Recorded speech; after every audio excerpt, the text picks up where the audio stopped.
You guys, Erin here, back with another moon update for you.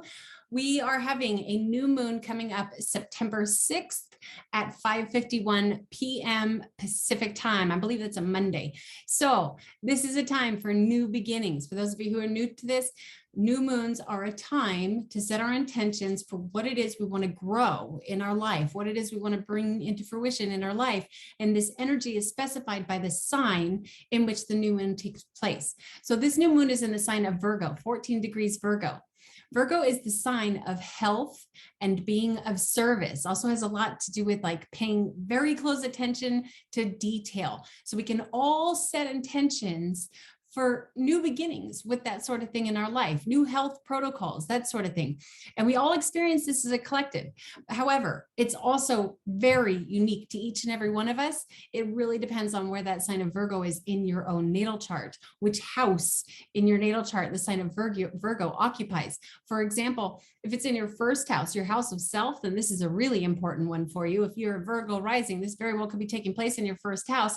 And this is a really good idea for you to set intentions for healthy new beginnings or being of service in a new way, or set your intentions for, this is all within yourself. If this is in your first house, new health protocols for yourself.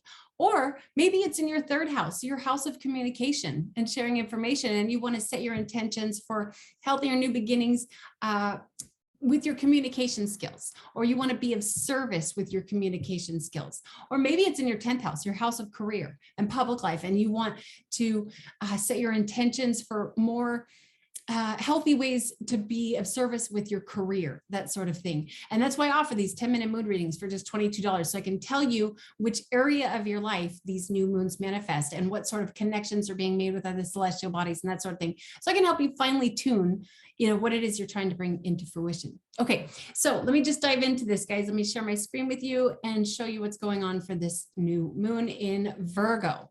Okay, so what we're looking at here is the zodiac for September 6, 2021 at 5:51 p.m. Pacific time. I work with geocentric Western astrology. That said, I put Earth right here in the middle. These guys right here, these are where the celestial bodies will be around Earth on September 6th, 2021. Okay, so what we're going to focus on here is these guys right here. This is the sun and this is the moon, and this is the symbol for the sign of Virgo. If you are watching this on a phone, good luck seeing this. But of course, certainly do try. I always try to make my videos so you can just listen and understand what I'm saying. You don't have to necessarily follow the screen, but it is helpful too if you want to understand this stuff on a deeper level. Okay, so this is the sun and this is the moon. We can see they're both at 14 degrees Virgo. This is what happens when we have a new moon. The sun and the moon meet in the same degree, in the same sign of the zodiac. The moon is the mother, the sun is the father. They come together to create an energetic baby. And that's where that new growth comes from. And we watch this unfold for the next 6 months until we have a full moon in the sign of Virgo. Okay, so let's see here. I really do see some really, in fact, I've even talked about this in presentations earlier this year for this new moon. This is a really nice connection that is being made from this new moon over to Uranus in Taurus. Okay. And not only that, but Uranus is in retrograde currently. So this Uranus and Taurus energy is creating abrupt technological and revolutionary changes to our monetary system, to our value system, and really to the possessions, the things that we materially possess. All of us as a collective are experiencing these abrupt changes. And, you can see that stuff. You will own nothing and be happy. You can see all kinds of articles about this stuff. But it also has to do with the changes that are, again, having to do with our financial system. We're seeing crypto doing all these crazy ups and downs. And I do feel very strongly that this Uranus and Taurus energy is playing a huge role in the crypto scene. And while Uranus is in retrograde, I think things might go down a little bit. This is all the way until January of next year. In fact, I think, and then it's going to be in a shadow period. I would say March of next year is when things we might just start to see a rise again with that crypto energy. But this new moon is it's making a harmonious connection with that. We can include, the new beginning manifestations with that. For myself, I'm really trying to pay attention to things that would never lose value, things like precious metals and stones and that sort of thing. And recognizing that this new moon is making a harmonious connection with that Uranus in Taurus, I think I might take this time to maybe even put a little, money into crypto. I think this is a harmonious time for that, for the new beginnings with that. Crypto might not be at its lowest right now, but I think it's a good time for looking into that sort of thing if you haven't already. Okay, so some other things that are going on September 6th.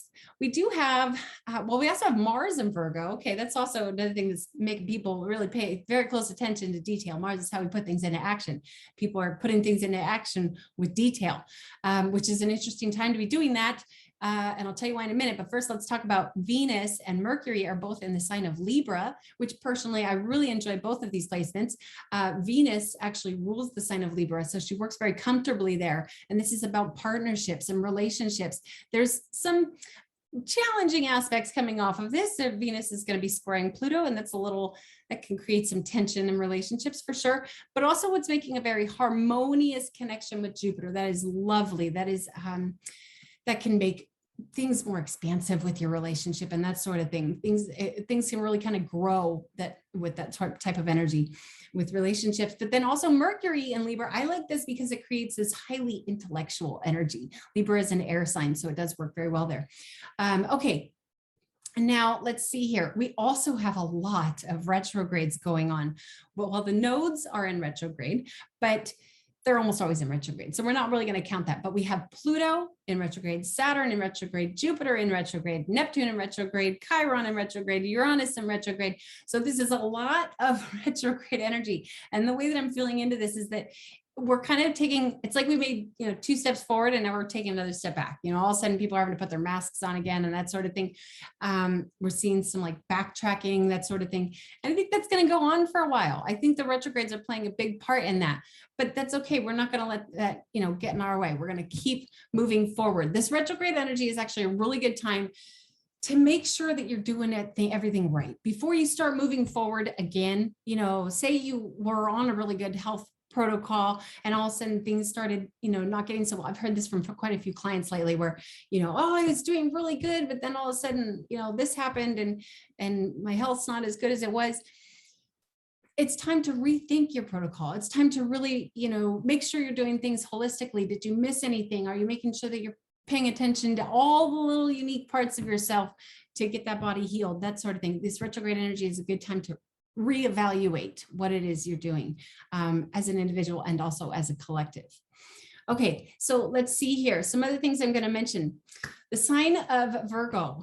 Okay, as I mentioned, it's the sign of health and being of service, but Virgo rules some very important parts of our body. Okay, Virgo rules like the certain parts of the liver, the lower lobes of the liver. It rules the upper intestines, also parts of the colon, like the descending colon. This is parts of our body where it can get really clogged up with parasitic energy.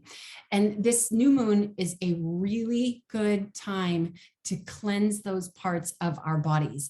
And everybody is so different and so unique. I don't even want to suggest certain protocols because I feel like this is something that people need to really kind of look into for themselves. There's so many different options for how to cleanse your body. The number one thing I always suggest to people is activated charcoal. That's very strong detoxifying agent, and it will work on the liver, and it will work in the intestines, and it will work in the colon.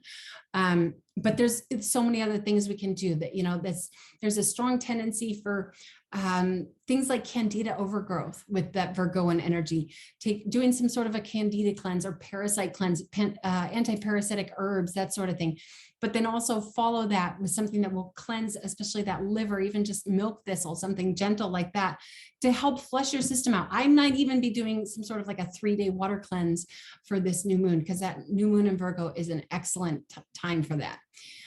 Okay, now also stones, for those of you who know new to this, I always like to incorporate stones that resonate very well with the energy of the sign which the moon is transiting through. Okay, so this new moon is in the sign of Virgo again, and Virgos zodiacal birthstone is actually sapphire. And that's one stone that I do not have, but that is perfectly okay, because there's plenty of other stones that resonate very, very well with that sign of Virgo. So I will leave a full extensive list. I think there's like 20 or 30 lists of certain stones that resonate well with that Virgoan energy that I get from the Encyclopedia of Crystals, and also from some astrology books as well.